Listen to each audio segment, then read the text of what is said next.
எடுடா கொக்கிய பட்டய கிளப்பும் மோடி, அதிர்ச்சியில் உறைந்த அமெரிக்கா. இப்போ தெரிகிறதா பாரதத்தின் பவர்? உலக பொருளாதாரம் தடுமாறி கொண்டிருக்கிறது. உலக சந்தைகள் நடுங்கிக் கொண்டிருக்கின்றன. போர்கள், பதற்றங்கள், விநியோக சங்கிலி குழப்பங்கள், இந்த எல்லாவற்றையும் கடந்து இந்தியா அமைதியாக ஆனால் துல்லியமாக ஒரு பொருளாதார அடி வைத்திருக்கிறது. கடந்த 10 ஆண்டுகளில் இல்லாத அளவிற்கு நவம்பர் மாதத்தில் இந்தியாவின் ஏற்றுமதி வலிமையாக உயர்ந்துள்ளது.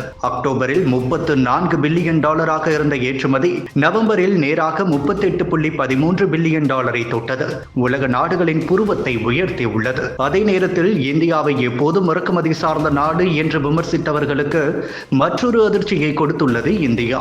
அக்டோபரில் 76 பில்லியன் டாலராக இருந்த இறக்குமதி நவம்பரில் 62.66 பில்லியன் டாலருக்கு சரிந்தது. இதன் விளைவாக இந்தியாவின் வர்த்தக பற்றாக்குறை 41.68 பில்லியனிலிருந்து 24.53 பில்லியன் டாலராக கடுமையாக குறைந்தது. இது சரிவு அல்ல, இது கட்டுப்பாடு.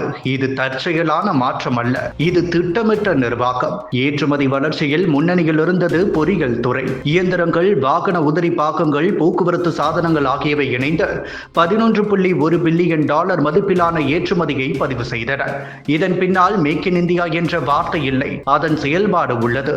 இந்தியா இனி தயாரிப்பை பேசும் நாடு அல்ல, தயாரிப்பை உலகுக்கு அனுப்பும் நாடு என முத்திரை பதித்துள்ளது. மின்னணு துறையில் இந்தியா இன்னொரு மிகப்பெரிய படியை எடுத்து வைத்துள்ளது. கடந்த ஆண்டு 3.46 பில்லியனாக இருந்த மின்னணு ஏற்றுமதி இப்போது 4.81 பில்லியன் டாலராக உயர்ந்துள்ளது. மொபைல் போன்கள், உற்பத்தி முதலீடுகள், தொழில்நுட்ப கட்டமைப்பு இவை அனைத்தும் சேர்ந்து இந்தியாவை சந்தை அல்ல, உற்பத்தி மையமாக மாற்றி வருகின்றன. மருந்து துறை மீண்டும் தனது நிலைத்தன்மையை நிரூபித்துள்ளது. 2.61 பில்லியன் டாலர் மதிப்பிலான மருந்து ஏற்றுமதி இந்திய மருந்துகள் மீது உலகம் வைத்திருக்கும் நம்பிக்கையை மீண்டும் உறுதிப்படுத்துகிறது. இறக்குமதி பக்கத்திலும் இந்தியா தன்னை கட்டுப்படுத்தியுள்ளது. சர்வதேச கச்சா எண்ணெய் விலைகள் தணிந்ததும் சுத்திகரிப்பு நிலையங்கள் திட்டமிட்டு செயல்பட்ட காரணமாக பெட்ரோலிய இறக்குமதி சீராகவே இருந்தது. இதுவே ஒட்டுமொத்த வர்த்தக பற்றாக்குறையை குறைக்க முக்கிய பங்கு வகித்தது. அமெரிக்கா விதித்த வரிகளுக்கு பிறகு இந்தியா ஏற்றுமதி சறுக்கவில்லை, மாறாக இந்திய ஏற்றுமதியாளர்கள் தங்களை மாற்றிக்கொண்டார்கள். மின்னணு மற்றும் மருந்து போன்ற வரி விலக்கு துறைகள் மூலம் அமெரிக்க சந்தையில் இந்தியா தனது நிலையை வலுப்படுத்தியது.